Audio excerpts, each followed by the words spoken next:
एक लड़की जिसकी उम्र 16 साल होती है और 50 साल के व्यक्ति से उसकी शादी कर दी जाती है। शादी के बाद जब पहली बार दूल्हा अपनी दुल्हन से मिलने के लिए जाता है तो अपने साथ एक देसी कट्टा लेकर जाता है और देसी कट्टे को उसके साथ रखकर उसके साथ जबरदस्ती करता है और उससे कहा जाता है कि अगर तूने मना करने की कोशिश की तो इसमें गोली भी है, ये चल भी सकती है। वो लड़की डरती है, सहमती है और लगभग काफ़ी दिनों तक उसके जुर्म को इसी तरह से सहन करती रहती है। और एक दिन ऐसा भी आ जाता है जब वो लड़की वहाँ से भागकर अपनी बहन के पास पहुँच जाती है और बहन को पूरी अपबीती बताती है। तो बहन भी ये पूरा मामला सुनकर एक बार के लिए दंग रह जाती है और फिर दोनों नज़दीकी पुलिस स्टेशन में पहुँचते हैं और वहाँ जाकर मामले को दर्ज कराया जाता है। लेकिन मामला दर्ज नहीं किया जाता, उन्हें दर बदर की ठोकर खाने के लिए इसी तरह से रास्ते पर छोड़ दिया जाता है। वो कई बार आला अधिकारियों से मिलने की कोशिश करती हैं लेकिन उन्हें वहाँ से भी कोई सटीक जवाब नहीं मिल पाता। वो दोनों बहनें परेशान होती रहती हैं और परेशान होकर एक ऐसा निर्णय लेती हैं, वो दोनों एक वीडियो बनाती हैं और वीडियो को सोशल मीडिया पर वायरल कर देती हैं। जब वो वीडियो सोशल मीडिया पर वायरल हो जाता है तो वहाँ के जो एसपी होते हैं आनंद कुमार, उनके पास पहुँच जाता है। जब आनंद कुमार उस बेटी की अपबीती सुनते हैं तो एक बार उनकी भी आंखों में आंसू आ जाते हैं। वो रोने लगते हैं और उससे कहने लगते हैं कि बेटी, तेरे क्रिमिनल को नहीं छोड़ा जाएगा, जो भी तेरे पीछे तुझे इस तरह के दलदल में धकेलने वाले हैं उन सबको अरेस्ट किया जाएगा, उन सबको जेल के अंदर ठूस दिया जाएगा।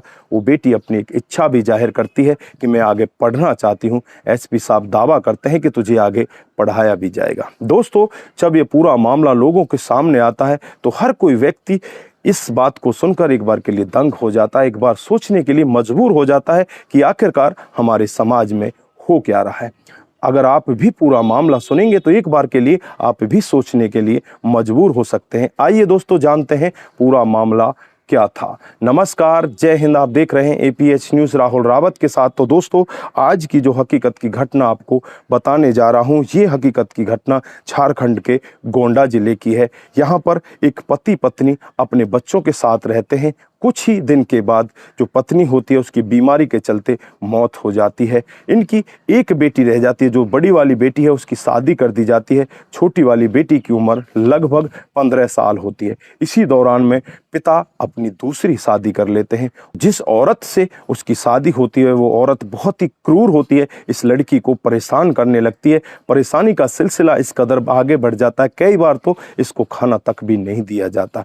वो लड़की रोती रहती है, अपने पिता से गुहार भी लगाती है। अपनी पत्नी के प्यार में इस तरह से दीवाना हो जाता है, वो इस लड़की के आंसुओं को देख ही नहीं पाता और इस लड़की को दर बदर की ठोकर खाने के लिए छोड़ देता है। इस पिता के ऊपर कर्जा भी बहुत ज़्यादा हो जाता है। ये पड़ोस में ही रहने वाले एक व्यक्ति से बातचीत करता है कि मुझे कुछ पैसे दिला दो। उसे पैसे तो नहीं दिला पाता लेकिन एक व्यक्ति से उसे मिलवा देता है जिसकी उम्र 50 साल होती है। वो 50 साल का व्यक्ति इनके पास आता है और इनसे कहता है कि तुम्हारे कर्जे के मैं सारे पैसे तुम्हें दे दूंगा, बदले में मुझे तुम अपनी बेटी को ब्याह कर मेरे साथ मेरी दुल्हन बनाकर भेज दो। यहाँ पर जो इसकी सौतेली माँ होती है वो भी तैयार हो जाती है, जो पिता होता है वो भी तैयार हो जाता है और वो दोनों बिना कुछ सोचे समझे 50 साल के बुजुर्ग व्यक्ति को अपनी 16 साल की बेटी को सौंप देते हैं। वो बुजुर्ग व्यक्ति उसे दुल्हन बनाकर अपने घर ले जाता है और ले जाने के बाद जब पहली रात आती है, पहली रात को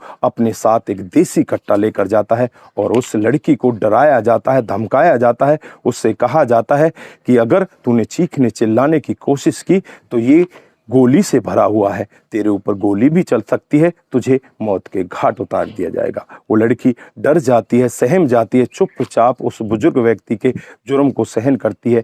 ये एक दिन का वाकया नहीं होता, हर दिन ऐसे ही उसका शारीरिक शोषण किया जाता है। लगभग 20 से 25 दिन का समय इसी तरह से बीत जाता है। उसके बाद एक दिन उस लड़की को मौका मिल जाता है और मौका मिलने के बाद वो लड़की घर से फरार हो जाती है। फरार होकर अपनी बहन के पास पहुंचती है और वहां जाकर बहन को पूरी अपबीती बताती है। बहन भी अपनी छोटी बहन की इस तरह की हालत को देखकर तुरंत ही नज़दीकी पुलिस स्टेशन में जाती है। वहां जाकर दोनों बहनें उस व्यक्ति के बारे में सारा वाकया बताती हैं, लेकिन उसके खिलाफ कोई भी मामला दर्ज नहीं होता। उस बहन और उस बेटी दोनों को वहां से इसी तरह से चुपचाप बहला फुसला कर निकाल दिया जाता है। वो बहुत ही ज़्यादा परेशान होती हैं, उनसे बड़े आला अधिकारियों से मिलने की कोशिश करती हैं, लेकिन कहीं से भी उन्हें कोई मदद की गुहार नहीं मिलती। वो 16 साल की बेटी इसी तरह से रोती रहती है और फिर एक दिन वो एक निर्णय लेती है, एक वीडियो बनाती है और वीडियो को बनाकर सोशल मीडिया पर वायरल कर देती है। वो वायरल होता होता वीडियो भागलपुर के एसपी, जिनका नाम आनंद कुमार होता है, उनके पास पहुंच जाता है और आनंद कुमार जब इस वीडियो को देखते हैं तो उस बेटी से संपर्क करने की कोशिश करते हैं और उससे कहते हैं कि बेटी, तुझे चिंता करने की ज़रूरत नहीं है, मैं तेरी हर तरह से मदद करूँगा। तू अगर आगे पढ़ना चाहती है तो तुझे मैं आगे पढ़वाऊंगा और तेरे जो भी मुजरिम हैं उन सबको मैं जेल के अंदर ठूस दूंगा। उसके बाद जो एसपी साहब होते हैं एक टीम गठित करते हैं और टीम गठित करने के बाद उन तमाम लोगों को ढूंढा जाता है, जिसमें इसकी सौतेली माँ होती है, इसका पिता होता है और वो 50 साल का बुजुर्ग व्यक्ति जो इसके साथ जबरदस्ती कट्टे की नोक पर बलात्कार किया करता था। दोस्तों, तीनों लोगों को गिरफ्तार कर लिया जाता है। गिरफ्तार करके उन्हें जेल के अंदर बंद कर दिया जाता है। इधर इस 16 साल की लड़की की काउंसलिंग कराई जाती है, कहीं ऐसा ना हो कि इसकी मानसिक स्थिति बिगड़ चुकी हो। एसपी साहब उसे अपने पास बिठाते हैं और पास बिठाकर उससे कहने लगते हैं कि बेटी, तू चिंता ना कर, तुझे किसी भी तरह की कोई परेशानी नहीं होने दिया जाएगा। जो अब तक तेरे साथ में हुआ है उसको तो मैं वापस नहीं ला सकता, लेकिन आगे कभी भी तेरे साथ में कोई नाइंसाफ़ी नहीं होगी।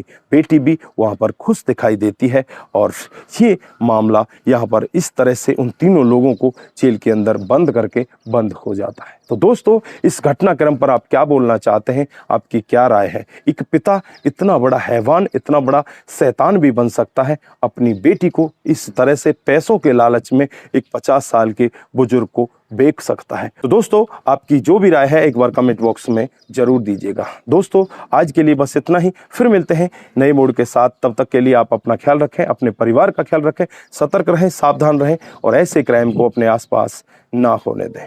नमस्कार, जय हिंद,